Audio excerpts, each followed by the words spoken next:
Hello students, BCom third year financial management. आज हम इसके बारे में बताएंगे। सबसे पहले इंट्रोडक्शन, भूमिका का देखिए।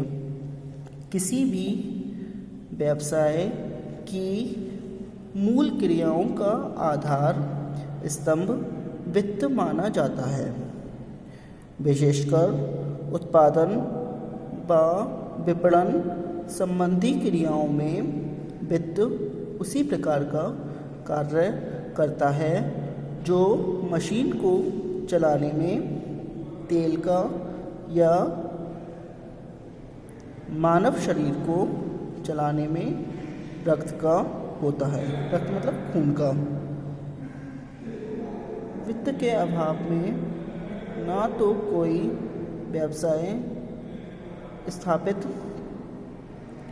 किया जा सकता है और ना संचालित व विकसित किया जा सकता है।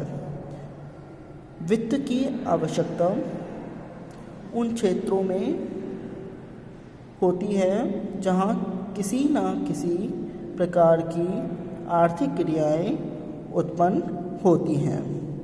और नीचे देखिए परिभाषा रखी है हस्बैंड व डॉकरी के शब्दों में आर्थिक क्रिया के बहाव को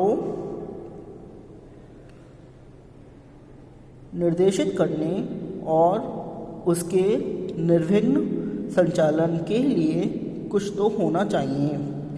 वित्त ही ऐसा साधन है जो इस कार्य को संपन्न कर सकता है। शैक्षिक विषय के रूप में वित्त का अध्ययन 5 रूपों में किया जा सकता है। अब इसके सेक्शन 5 रूप हैं। कौन कौन सी हैं? नंबर फर्स्ट है सार्वजनिक वित्त या पब्लिक फाइनेंस। ये क्या होता है, इसके बारे में सुनिए। केंद्रीय सरकार, राज्य सरकार व स्थानीय सरकार वित्त का प्रयोग करती है जिसे विभिन्न स्रोतों से प्राप्त किया जाता है और जिसका प्रयोग निर्धारित नीतियों एवं विधियों के अनुसार ही होना चाहिए। सरकार को करारोपण व अन्य साधनों से वित्त उगाने का अधिकार होता है और संविधान व अन्य सीमाओं के अधीन उस वित्त का प्रयोग करने का भी अधिकार होता है, परंतु निजी संस्थाओं की तरह सरकार के क्रियाकलापों का उद्देश्य लाभ कमाना न होकर सामाजिक व आर्थिक उद्देश्य की प्राप्ति होता है।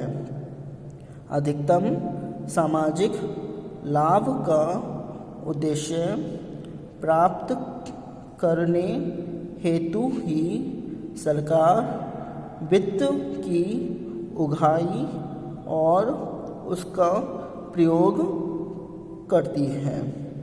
इस अंतर के फलस्वरूप ही सार्वजनिक वित्त का विषय अलग से बनाया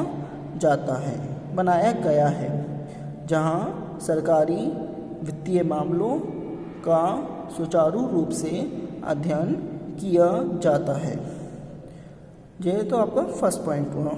अब आपका आता है अगला पॉइंट सेकंड, प्रतिभूतियों एवं विनियोग का विश्लेषण, यानी कि सिक्योरिटीज एंड इन्वेस्टमेंट एनालिसिस। इसमें सुनिए, अंश ऋणपत्र व अन्य प्रतिभूतियों के क्रय हेतु ऐसे विश्लेषण व तकनीक की आवश्यकता होती है जो बहुत ही विशिष्ट दक्षता पर आधारित होती है। एक विनियोक्ता को प्रत्येक प्रकार की प्रतिभूति की कानूनी व विनियोग संबंधी विशेषताओं का गहन अध्ययन करना पड़ता है। प्रत्येक विनियोग से संबद्ध जोखिम की मात्रा का मापन करना पड़ता है और बाजार में उनकी संभावित स्थिति का पूर्वानुमान लगाना पड़ता है। विनियोग विश्लेषण का क्षेत्र इन सभी पहलुओं का अध्ययन करता है और ऐसी तकनीकियों का विकास करता है जिनका प्रयोग करके विनियोगता जोखिम की मात्रा को कम कर सकता है और कुछ चुनिंदा प्रतिभूतियों में विनियोजन करके अपनी आय को बढ़ा सकता है। इस प्रकार प्रतिभूति व विनियोग विश्लेषण को भी अलग से विषय के रूप में माना गया है, जिसके अंतर्गत एक विनियोगता के धन के प्रयोग संबंधी समस्याओं पर गहन अध्ययन किया जाता है। आपका तीसरा थर्ड पॉइंट आता है अंतर्राष्ट्रीय वित्त यानी इंटरनेशनल फाइनेंस। इसके बारे में सुनिए। जब मुद्रा का प्रयोग अंतर्राष्ट्रीय स्तर पर होने लगता है तो एकल व्यक्ति, व्यावसायिक संस्थाएं और सरकार के समक्ष वित्त संबंधी विशिष्ट समस्याएं उत्पन्न होने लगती हैं। प्रत्येक देश की अपनी अलग मुद्रा होती है। एक देश के नागरिक या व्यावसायिक संस्था को दूसरे देश से माल खरीदने के लिए अपने देश की मुद्रा को दूसरे देश की मुद्रा में परिवर्तित कराना पड़ता है। मतलब जो अपने देश की जो मुद्रा होती है वो दूसरे देश में उसको चेंज कराना पड़ता है। अधिकांश देश की सरकार मुद्रा के परिवर्तन यानी कि विनिमय पर प्रतिबंध लगा देती है, जिसका प्रभाव व्यावसायिक लेन देनों पर पड़ता है। सरकार के सामने भी वित्तीय संकट उत्पन्न हो सकता है, यथा भुगतान अवशेष का घाटा। इसी प्रकार सरकार को किसी आर्थिक समस्या जैसे मुद्रास्फीति या बेरोजगारी की बढ़ती दर आदि का सामना करना पड़ सकता है। ऐसी स्थिति में उन्हें अंतर्राष्ट्रीय स्तर पर फंड के बहाव का लेखांकन करना पड़ता है और केवल कुछ प्रकार के अंतर्राष्ट्रीय लेन देनों के लिए ही अनुमति देना पड़ सकता है। अंतर्राष्ट्रीय स्तर पर व्यक्तियों व संस्थाओं के बीच फंड बहाव का अध्ययन और इस प्रकार के बहाव का कुशलतम ढंग से व्यवस्था करने हेतु कुछ रीतियों का विकास एक अलग से विषय सामग्री की मांग करता है और इसलिए अंतर्राष्ट्रीय वित्त को अलग से विषय का स्वरूप प्रदान किया गया है।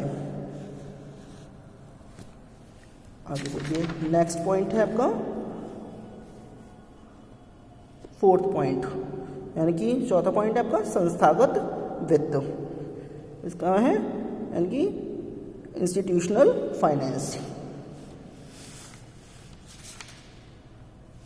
सुनिए, प्रत्येक देश के आर्थिक ढांचे में वित्तीय संस्थाओं जैसे बैंक, बीमा कंपनी, साख संस्था व अन्य वित्तीय संस्थाओं को शामिल किया जाता है। ये संस्थाएं व्यक्तियों से उनकी बचत को एकत्र करती हैं, यानी इकट्ठा करती हैं और अर्थव्यवस्था में कुशल विनियोग हेतु संचित करती है। इन संस्थाओं के अभाव में व्यवसाय व अन्य आर्थिक क्रियाओं तथा निजी कार्यों का अर्थ प्रबंधन करना कठिन पड़ सकता है। कुछ देशों में इन वित्तीय संस्थाओं को सीधे विकास कार्यक्रमों से जोड़ा गया है। संस्थागत वित्त के अंतर्गत पूंजी निर्माण की समस्याओं और उन समस्याओं के क्रियाकलापों का अध्ययन किया जाता है जो अर्थव्यवस्था के अर्थ प्रबंधन का कार्य करती है। अगला पॉइंट, लास्ट पॉइंट है वित्तीय प्रबंध यानी फाइनेंशियल मैनेजमेंट। इसके बारे में सुनिए। वित्त के इस पहलू को कुछ समय पूर्व व्यावसायिक वित्त, बिजनेस फाइनेंस या निगम वित्त, इसको बोलते हैं कॉरपोरेशन फाइनेंस भी कहा जाता रहा है। व्यावसायिक संस्थाएं व्यक्तिगत स्तर पर अपनी क्रियाओं को चलाने हेतु फंड की राशि को उगाने और उन्हें प्रयोग करने की अनुकूलतम विधि का उपाय खोजने से संबंधित समस्याओं का सामना करती हैं। प्रतिस्पर्धी वातावरण में व्यावसायिक संस्थाएं अपने उद्देश्य को प्राप्त करने के लिए फंड का सुचारू रूप से प्रयोग करना चाहती हैं। बहुत सी ऐसी तकनीकियों एवं उपकरणों का आविष्कार किया गया है जिनका प्रयोग करके व्यावसायिक संस्थाएं कम से कम लागत पर फंड की उगाही कर सकती हैं और अधिक से अधिक प्रत्यय वाली परियोजनाओं में फंड का विनियोग कर सकती है। इसे वित्तीय प्रबंध कहते हैं। आज के लिए इतना ही है।